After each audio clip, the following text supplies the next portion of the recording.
Okay guys, so I recently came across this video. It went viral. It happened in May of 2019. So I'm kind of surprised I didn't see it while it was happening. I only saw it recently and I couldn't believe it. I hadn't heard about it. I mean, I guess it's not that big of a deal because things like this, unfortunately, they do happen all the time. Anyway, I'm just gonna get into it. So recently there was a video of something that happened in Korea. It was in a town called Sillim, which is in Seoul. Like I said, this happened in May of 2019. I'm just gonna show you the video and then we'll talk after.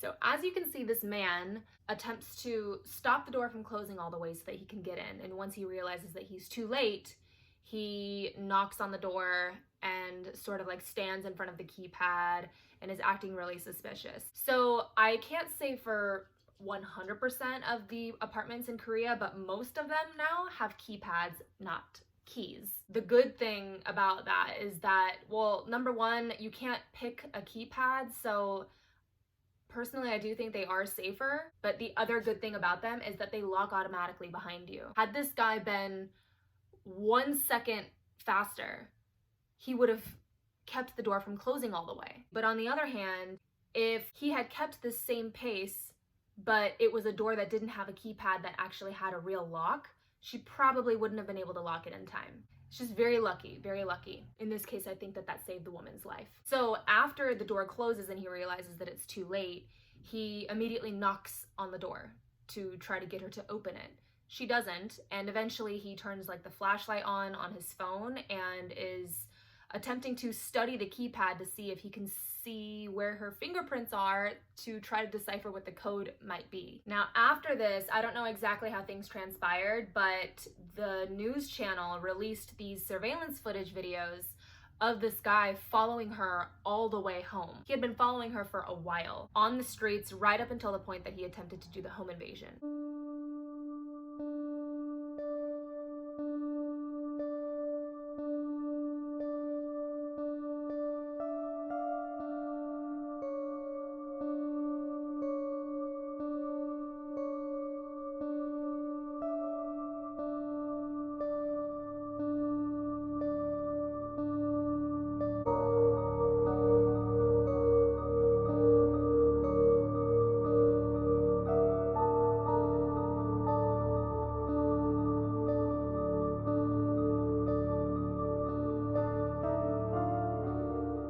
So after these videos went viral and they were posting this stalker's face all over the internet, the police opened an investigation, but they were really surprised to see that this guy just turned himself in. He said that he was embarrassed and his face was plastered everywhere and he just wanted to set the record straight. The man, known as Joe, claimed that he was drunk and that he didn't know what he was doing. He had no recollection of what had even happened. This was all to his surprise as well. So at first the police said that they could only charge him for trespassing but nothing else, because I guess that she wanted him to be charged for attempted, but they said that they couldn't because there was no proof.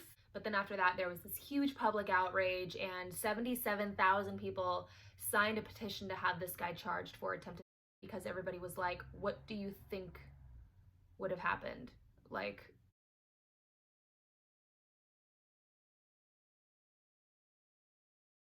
I don't really know how that works, right? Because there really isn't proof. I don't really know how that works, but because of the petition and because of the huge public outrage, they charged him for attempted. They came out with a public statement saying, based on his attempts to forcefully open the victim's door, along with the series of actions, attempted home invasion and can be recognized. This footage truly gives me the creeps because of how narrowly this woman escaped and didn't even know it. Can you imagine walking into your apartment and the moment the door closes behind you, somebody knocks? Like, that's how close they were. Like, that would creep me out anyway. I would hear that knock and be like, who was walking that close behind me that they knocked that quickly after I barely closed the door? And I couldn't imagine, honestly, if that scary footage had been broadcast everywhere and then they let the guy go because there was no proof and they just let that guy like roam the streets again. Like, that's terrifying. His intentions were clear, you know what I mean? If in this surveillance footage it had showed the guy coming up to the door and at the last minute changing his mind because I can't do this is too much, this is too far, inner battle with himself, and then he turned and walked away. Would that still be scary? 100%. Would it still go viral? 100%. Would I still try to put this guy in jail? Probably. But I would understand at that point if the judge said, what can we do? Like, yeah, I know it's scary, I know it's creepy, he followed you down the streets and whatever, but like, he didn't do it because he knew that it was wrong, and I can't charge him for that. Would that be frustrating? Yes, I would be furious, but like, I get it, you know what I mean? But this guy's only mistake was that he was 1 second late. And he had no intention of turning around and saying, well, I guess I'm too late. He sat there and tried to lure her outside. He tried to knock on the door to get her to open the door. He tried to study her keypad to see if he could figure out the code based on her fingerprint placement. He had every intention of trying to get into that apartment. That's why it's not okay just to let him go. I have no doubt that if they did let him go, he would have tried this again, except this time he will make sure that the door doesn't close. So this story really hit home for me because, not just because it happened in Korea, but you know, I live in LA and it's not exactly the safest place to live. And I've had a couple of scary incidents myself. So as you may know, I am a bartender. I bartend downtown, and you know, when we're letting out of the bar, it's like 3:30 in the morning sometimes. So it's really late and we never let each other walk alone to our cars. But sometimes I push my luck a little bit. The first story is so stupid. Like, it's really stupid. Ladies, don't pump your gas at 3 a.m. There, I just saved you a fucking story time. After my shift one night, my car was running on fumes. I knew that I needed to get gas in order to make it home. Well, now I don't really have the situation because I am driving somebody to their car or driving somebody to their house if it's down the street. So I will make that person come to get gas with me. And it's always a male, so I make them pump my gas. At the very, very least, I'll have a security guard follow me to the gas station so that I can pump my gas, and then we'll split from there. But this night, I didn't, and it's really stupid. So basically, I was sitting there, I'm pumping my gas, and I hear somebody from across the street go, "Hey!" But like, I didn't think to look because there are random stragglers out walking around on the streets at 3 a.m. in downtown LA. For whatever reason, I felt like he probably wasn't talking to me, so I didn't look.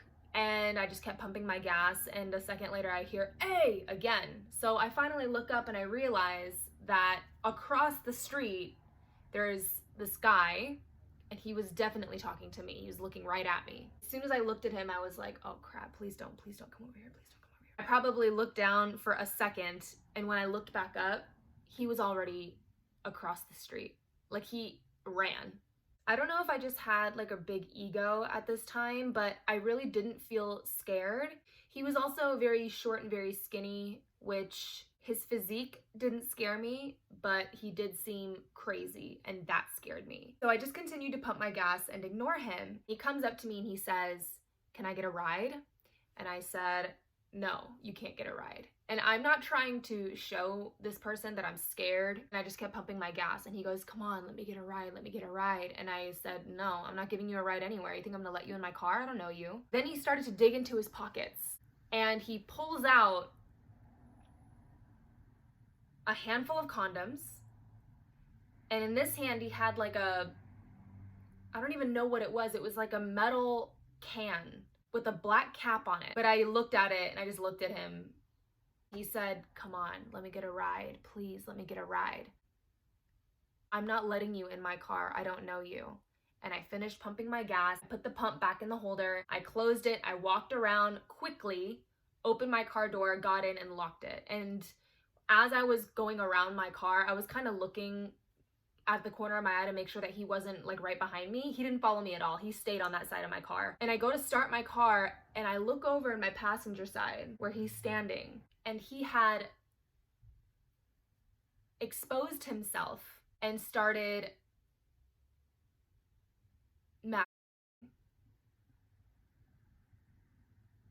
and while he was doing that, he was like smashing his face up against my window. And I started my car and I sped away. But that situation could have turned out really badly. Girls, don't get gas at 3 a.m. After this, there was one other time when we were leaving the bar. Again, it was like 3:30 in the morning. There was a group of us bartenders outside. Everybody's kind of talking and, you know, where are you guys going? Where's your car? And getting everything together. My car was on that street, which was a small street, but it was at the very end. And you could see it from where we were standing. So I told them, again, I will never do this again. I'm an idiot. I told them, you don't have to walk with me, but can you just watch me get to my car? And so they're all talking, right? They're not sitting there watching me like this, but they're all just talking and they're just not leaving until I get into my car. So as I start walking, so if this is the street, I'm walking this way forward, right? There was a guy that was ahead of me that turned the same street and was walking the same direction as I was until he looked over his shoulder and he saw me. Then he turned around and started crossing the street towards me. And when I saw that, I turned around and walked back, and there was one of my coworkers was about to get into his Uber. So I stopped him and I said, I don't want to walk down there by myself. You see this guy behind me? And this guy was, again, short, and he had this really big backpack on. Like, it looked heavy. It looked like it was loaded with stuff. I said, this guy behind me with the backpack on, he just changed directions when he saw me and started walking towards me, so I don't want to walk that way. And he looks behind me, he sees the guy, he says, all right, get in the car. So I get in the car and I tell the Uber driver, I'm so sorry, is there any way that you could just drive me to my car? And at first he was giving me a hard time. He was like, you need to change the destination on your phone, blah, blah. No, it's the car that's right up there. You can actually see it from here. It's just that this guy is freaking me out and I don't want to walk past him by myself. And the driver looks at him and he says something like, he won't hurt you. He's just a crackhead or something like that. He said crackhead. He said, all right, whatever, fine. So he drives to the end of the street, and as soon as the guy is still walking towards me when I'm in the car. We drive past him, he stops and turns around and watches the car drive, right? And then he changes directions again and keeps walking in the direction that he was walking in before, which is the same direction that we're all going in now, right? So he's behind us walking down the street like he was before. My coworker looks behind us and says, he just changed directions again. Now I'm glad that I got in the car because he was definitely walking up to me. We're driving to the end of the street, and then this is a new street, right? But it's a one-way street. You can only go right. But my car is on the left right here, parked against the curb. So he can't turn left because it's a one-way street. So what he has to do is turn right, pull over, and then reverse in front of my car so that I can just get out and get into my car. And by the time he's doing that, the guy that's walking is about to turn onto that same street and start walking this way. And we just turn this way. But then he looks over his shoulder and sees that we pulled over, so he stops. I get out, I open the car door and step out like this because my car is right there at this point. But now he's standing right next to my car, and he takes off his backpack and he unzips it and like shoves his arm into his backpack, and he's looking right at me. I get back in the car, I close the door. So at this point, the Uber driver, he said, all right, I'm gonna take care of this guy. And I said, I'm scared. And he said, his words, not mine, he's not gonna mess with me. I'm a big ass black guy. And he gets out of the car and he says to the guy, what are you doing? And the guy goes, nothing. And he's like, what are you doing around here? Is this your car? Because he was standing right next to my car. And the guy goes, yeah, it's my car. And the Uber driver goes, that's your car.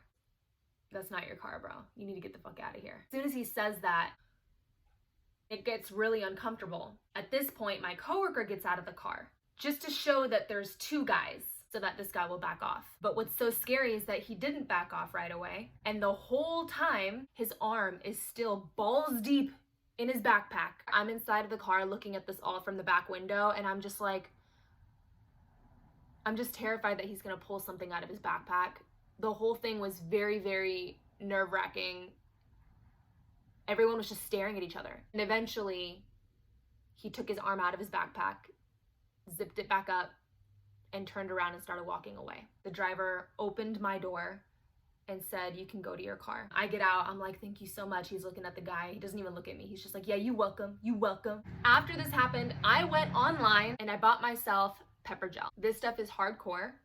It comes out with the same consistency as maple syrup, so you can't just like wipe it off. That, and it dyes your face neon orange for several days so that if the cops eventually do see you, they'll know that you were the perp that somebody called in about a couple nights ago. So I bought this stuff and I carry it with me all the time now. I suggest that you do the same. It gives you so much relief. Even something as simple as just walking to your car out of Target. You're never safe enough. And it never hurts just to have something. Especially one of the other reasons I love this pepper gel is because it reaches a really far distance. I think it's like 12 feet or something. So you don't have to be right in front of me for me to spray this. You know, like it doesn't hurt just to have something that gives you like a little bit of peace of mind. Now that doesn't mean that I'm gonna be pumping my gas at 3 a.m. I'm definitely never doing that again. I'm just saying that it makes me feel like I have a little bit more control in my hands over my safety. I think I was very lucky that both guys didn't have a weapon. I don't know if the second guy did. I don't know what he was holding on to in his backpack. He did not look like he wanted to back down, period. And if my coworker hadn't stepped out of the car, I don't even know if he would have. Either way, I think I was very lucky in both of those situations. I personally know of a girl that I used to work with who someone tried to kidnap her. He came up behind her, he picked her up, she was very small, and he carried her back to his car and opened the back door and tried to push her in. All that she could think to do was to be dead weight. If you just fall limp, like it's hard to scoop somebody up off of the ground. All the while she's screaming, and eventually he gave up because it was taking too long and he knew that somebody was gonna see him. My thing is, she is so lucky that he didn't just beat the shit out of her or just knock her out and then drag her into the car. Like, she got so lucky. She did file a police report. I don't know if anything ever happened from it, but just knowing somebody personally that was almost kidnapped by this stranger, you know, it just reminds you that it happens. So you need to be careful. Anyway, I hope this information was useful or at the very least entertaining. Please be safe. Carry pepper gel with you or, you know, something. Anyway, that's it. I hope you guys enjoyed and I will see you in the next one. Bye.